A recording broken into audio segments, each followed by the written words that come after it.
Can you do too much of a good thing? Uh-huh.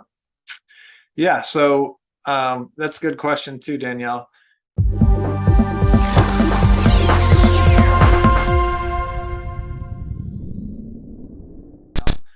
Because again, if you read the health blogs, um, you're going to come across the turmeric or the resveratrol or the fish oil.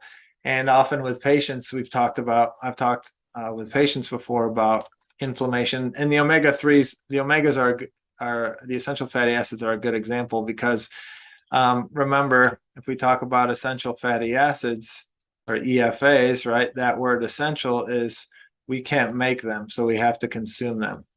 And there's omega-6 versus omega-3.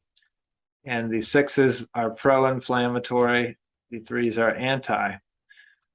So if we're on a little teeter-totter here. So most people would say, hey, the sixes are bad, the threes are good.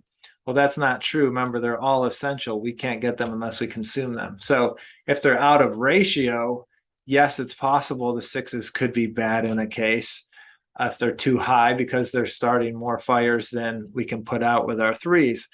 But in reality, we need sixes and threes. So if I say I contracted an infection, I actually want sixes. I want to inflame because that's bringing the immune system to the infection to kill it, right? So if I'm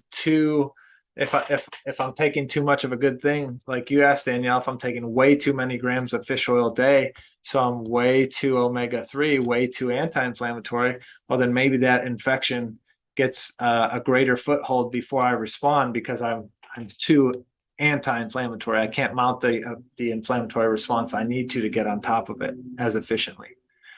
Make sense? So we want both, but we want balance so that yes, we can mount that inflammatory response, crush the infection, but then resolve it with the anti-inflammatories, put it out, and return to balance.